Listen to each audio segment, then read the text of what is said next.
रोज शंकर के मंदिर में प्रतिदिन जाने वाले को और एक और चीज अपने स्मरण में रहे, अगर शिव के मंदिर नहीं जा सकते तो अपने घर में जो शिवलिंग है उस पर जल चढ़ाओ। और यदि आप अपने शंकर के घर में शिवलिंग पर भी जल नहीं चढ़ा पा रहे हो तो किसी बेलपत्री का वृक्ष हो, उस वृक्ष के नीचे भी जल चढ़ाओ। और कभी मौका मिल जाए, कभी भगवान शंकर की बड़ी करुणा हो जाए, भगवान शंकर की बड़ी उदारता हो जाए, भगवान शंकर की बड़ी कृपा हो जाए, बड़ी कृपा हो जाए, भगवान शंकर जिस दिन तुम्हारे ऊपर बहुत बड़ी कृपा कर दे, किसी सोमवार को 3 नियम बना लो।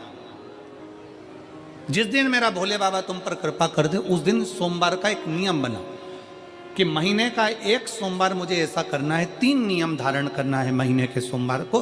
पहला, सुबेरे जाकर शंकर भगवान को 1 लोटा जल चढ़ाना है। दूसरा, दोपहर के समय पर जाकर मुझे बेलपत्री के वृक्ष के नीचे एक चावल का दाना रखकर बेलपत्री की 7, 11, 21, 108, 51 जितनी परिक्रमा आप लगा सकते हो वो लगाना है। और तीसरा, बेलपत्री के वृक्ष के नीचे और शंकर के मंदिर के दरवाजे पर मुझे एक घी का दीपक लगाना है। बस ये 3 नियम जिसने महीने में एक बार ले लिया, समझ लो उसको पीछे हटने की जरूरत ही नहीं, वो आगे ही बढ़ेगा। महीने के किसी एक सोमवार का ऐसा नियम बना लो कि मुझे 3 नियम धारण करना है महीने के किसी भी एक सोमवार को। हम ये नहीं कहेंगे कि तुम सोमवार 5 पढ़ रहे हैं तो 5 को करो, 4 पढ़ रहे हैं तो 4 को करो, 3 पढ़ रहे हैं तो 3 को करो। तुम तो महीने का एक सोमवार का नियम बना। और मेरी जीजियों से, मेरी बेटियों से जो विदेश में रह रही हैं, जो कहीं बाहर रह रही हैं, कहीं बड़े शहर में रह रही हैं, जो रोज मंदिर नहीं जा सकते, हर किसी महीने के एक सोमवार को भी ये नियम निर्धारण करते, तो उनसे कहेंगे कि 3 महीने में एक सोमवार का नियम बना लो। 3 महीने में नहीं बना सकते तो 6 महीने में एक सोमवार का नियम बना लो। और 6 महीने में नहीं बना सकते तो 1 साल में एक सोमवार का ऐसा नियम बना लो कि मैं साल का एक सोमवार ऐसा रहूंगी कि सुबह सोमवार के दिन मंदिर में जाकर जल चढ़ाऊंगी, दोपहर में जाकर बाबा को एक अक्षत का दाना रखकर, अक्षत का मतलब है कि बाबा मेरी दिनों दिन उन्नति करना। बेलपत्री के वृक्ष के नीचे जो अक्षत रखा जाता है वो उन्नति के लिए रखा जाता है। शंकर के शिवलिंग पर जो अक्षत रखा जाता है वो रोग मुक्ति के लिए रखा जाता है। अशोक सुंदरी पर जो अक्षत रखा जाता है वो संतान प्राप्ति के लिए रखा जाता है। षडानंद कार्तिकेय की ओर जो अक्षत रखा जाता है वो हमारे बच्चों की सुख समृद्धि के लिए रखा जाता है। विनायक की ओर, गणेश जी की ओर जो अक्षत रखा जाता है वो हमारे घर में कोई मंगल कार्य आ जाए उसके लिए रखा जाता है। और जो पीठिका होती है जिसपे शिवलिंग रखा होता है, पार्वती जी का हस्तकमल, उस पर अक्षत रखा जाता है तो नारी के अखंड सौभाग्य के लिए रखा जाता है। अक्षत रखने का भी तरीका है। एक चावल का दाना कहाँ रखा जाता है, क्यों रखा जाता है, कैसे रखा। अब कई लोग कहते हैं गुरुजी ये शिव महापुराण में आप ये नियम बताते हो, तरीका बताते हो। हम तो उनसे कहेंगे डॉक्टर के पास जाओगे तो डॉक्टर भी गोली लिखकर ये नहीं कह देगा कि ये सारी गोली एक साथ खा जा। डॉक्टर भी कहेगा ये गोली सुबह खाना है, ये गोली शाम को खाना है, ये गोली दोपहर में खाना, ये गोली भूखे रहकर खाना। बोलो सही है कि गलत है? ये रात्रि को खाना खाने के बाद खा लेना, ये खाना खाने के पहले, ये नाश्ते के पहले। और सुनो, ये दवाई, ये वाली पीछे वाली जो दवाई लो ना इसको दूध से लेना, ये वाली जो दवाई लो ना इसको पानी से लेना। और सुनो, ये डब्बी है इसको पानी में मिलाकर फिर पीना। दवाई लेने का भी तरीका है, उसी तरह शिव महापुराण में एक एक अक्षत का भी तरीका है और एक एक बेलपत्री का भी तरीका है। अब मान लो कई लोग कहते हैं गुरुजी आप ये तरीका बताते हो शिव पुराण के माध्यम से, कई लोगों के मन में संशय जागता है, तो अगर हम एक साथ चावल चढ़ा दे तो उसका क्या तरीका है? तो हमारा निवेदन है डॉक्टर जो दवाई ले एक ही बार में निपटा जाए, एक ही बार में खा ले। दवाई एक बार में पूरी खा गए असर नहीं करेगी, इसमें डॉक्टर का कोई दोष नहीं है। उसने तो बताया था ऐसे लेना, ऐसे लेना। और तुमने मैं डॉक्टर साहब ने पूछा दवाई पूरी ली, शाम की दवाई भूल गई थी, सवेरे की दवाई भूल गई थी, ये दवाई भूल गई थी। डॉक्टर कहेगा हमने तो नियम बताया तब तुमने नहीं खाई, तो असर कहाँ से करेगी? तुम असर कब करती है? जब हम पूजन के तरीके को जान जाएं, जब हम अर्चना के तरीके को जाएं। आप साल भर का एक सोमवार निकाल लो, 6 महीने का एक सोमवार निकाल लो, 3 महीने का एक सोमवार निकाल लो, महीने का एक सोमवार निकाल लो, अपने से दिल में बन जाए तो एक सोमवार ऐसा निकालो जिसके 3 नियम धारण हो। पहला, उसी सोमवार जिसको कर रहे हो उस दिन सुबह जल चढ़ाना। दूसरे, दोपहर के समय पर जाकर बेलपत्री के वृक्ष के नीचे एक चावल का दाना रखना और परिक्रमा बेलपत्र की जितनी तुमसे बन जाए, जितनी तुम्हारे शरीर की कैपेसिटी हो, जितना तुम्हारा शरीर चलते बन जाए। हम तो ये भी नहीं कहते कि तुम भूखे रहकर भगवान का भजन करो, हम कभी नहीं कहते। हम तो यहां तक कहते हैं, हमारे पुष्टि मार्ग में यहां तक कहा गया कि वल्लभ कुल की एकादशी करो, भले बकरी जैसे चरो पर एकादशी करो। हम तो यहां तक कहते हैं कि बहुत समय से कल मेरी एकादशी है, एकादशी है, एकादशी है, एकादशी है, पूरे घर को हिलाकर रख दिया, एकादशी है, एकादशी, एकादशी है। बहू टेंशन में, बेटा डिप्रेशन में, पति पपीता ला ला के, सेव फल ला ला के, मूंगफली का दाना ला ला के, काजू कतली ला ला के, सेव फल ला ला के, और सारा सामान, साबूदाना और खिचड़ी और ना चिप्स ना जाने क्या क्या ला ला के, बेचारा पति एकादशी आती है वो नौमी से चिंता में पड़ जाता है।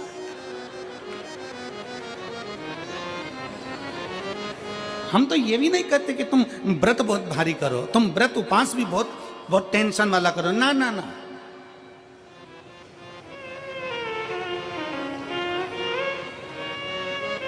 अपने को व्रत उपास भी इतना बहुत बहुत भूखे रह रहे हो, बहुत प्यासे रह रहे हो, और मालूम पड़े कि भगवान हमें मिलेगा, भगवान हमें मिलेगा। भगवान कहता है कि देख भाई, मैं भी भूखा नहीं रहता, तू भी भूखा मत रहे, मैं भी चकाचक रहता हूँ, तू भी चकाचक रहे, मैं भी अपने। और भगवान शंकर तो ये भी कहते हैं कि अपना परिवार भी मत छोड़ो। मेरे पास में पार्वती भी, एक ही देवता है जो विद फैमिली मंदिर में बैठता है। शंकर जी हैं तो पार्वती जी है, तो गणेश जी हैं, तो कार्तिकेय जी हैं, तो नंदी है, सब मंदिर के अंदर चाहिए। शंकर भगवान अपने पूरे परिवार के साथ। शंकर जी तो ये कहते हैं अकेले तुम क्यों रहते हो। शिव जी की एक बात अपने ध्यान में रखना, कितनी सुंदर बात है शंकर भगवान की, बहुत ध्यान में रखिएगा। आप जौहरी नहीं हो, हीरे को नहीं परख सकते। हम भी जौहरी नहीं है, हम हीरा को नहीं समझ सकते।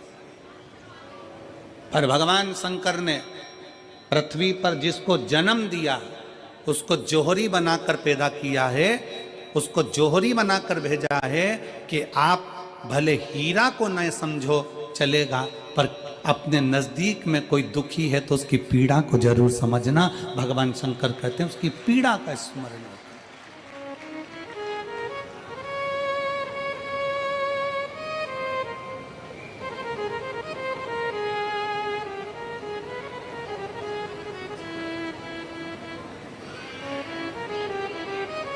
हीरा को समझो ना समझो, पर पीड़ा को जरूर समझिए,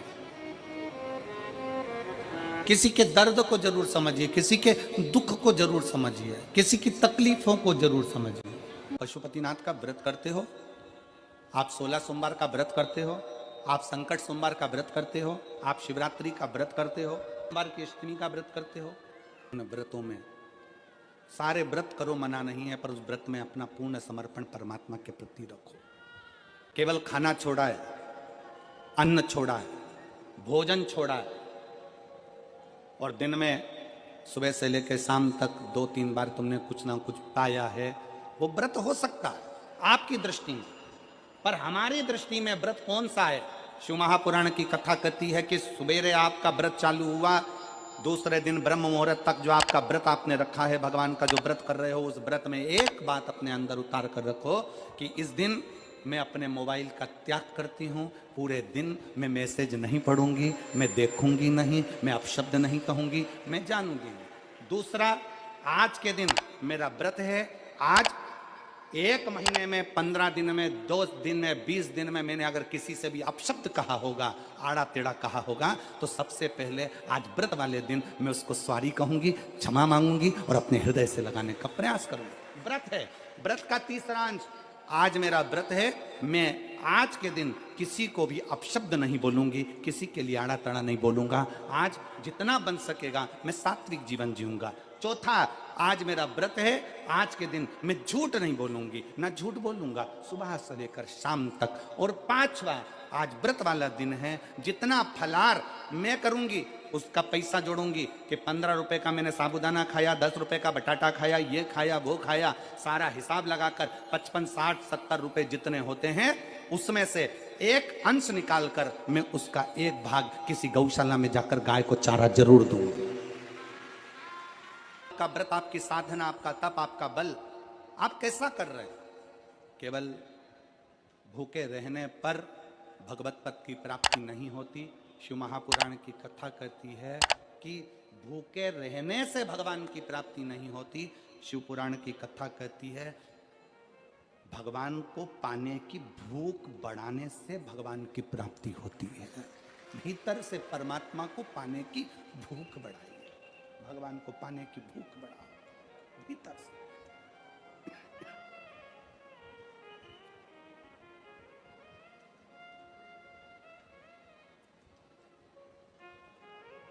व्रत करो मना नहीं, तप करो मना नहीं, साधना करो मना नहीं, पर उस तप साधना में व्रत में परमात्मा को पाने की ललकता हो आपके भीतर, भगवान को पाने की ललकता हो आपके भीतर, भगवत पद को पाने की ललकता हो आपके भीतर, तो भगवान।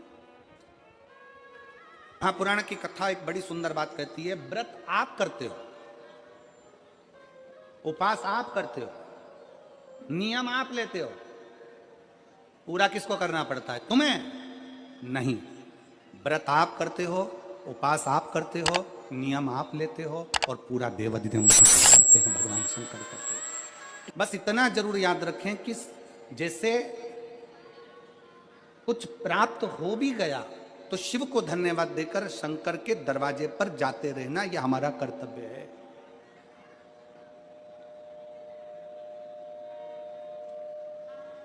एक बहन जी ने पत्र लिखा था कल, उस पत्र में बहन जी ने लिखा कि शिव महापुराण तप का मतलब क्या होता है? चलिए उपास का मतलब बताओ। खाना छोड़ देना व्रत नहीं है, दूसरे का धन छुड़ाकर खाना छोड़ देना व्रत है। शिक्षा दे देना, किसी को चिकित्सा की जरूरत है उसकी चिकित्सा में थोड़ा सा धन लगा देना, कोई रोते हुए के आंख के आंसुओं को पोंछ देना, किसी के दुख में खड़े होकर उसको खुशियां प्रदान कर देना, ये दुनिया का सबसे बड़ा व्रत है, सबसे बड़ी साधना, सबसे बड़ा तप। मन साफ है तो सारी गलतियां माफ है, और अगर मन ही साफ नहीं है तो गलती कौन माफ करेगा भाई?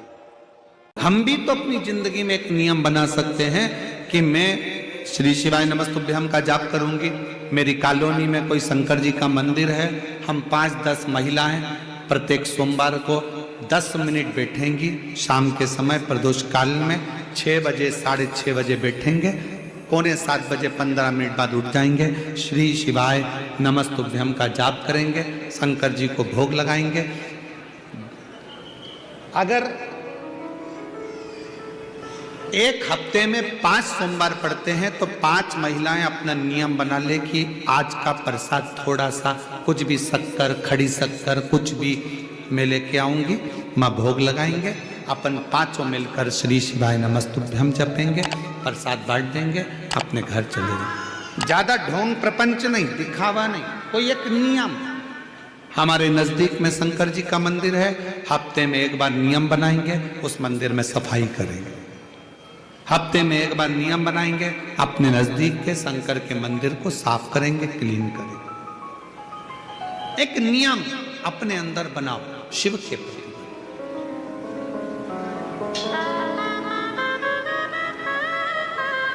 अपने भीतर जब हम नियम बना लेते हैं कि श्री शिवाय नमस्तुभ्यम जपना है, शिव को एक लोटा जल चढ़ाना है, शंकर की आराधना करना है, तो शिव हमारे लिए भी कोई ना कोई नियम जरूर बनाते हैं और हमारा कल्याण जरूर करते हैं।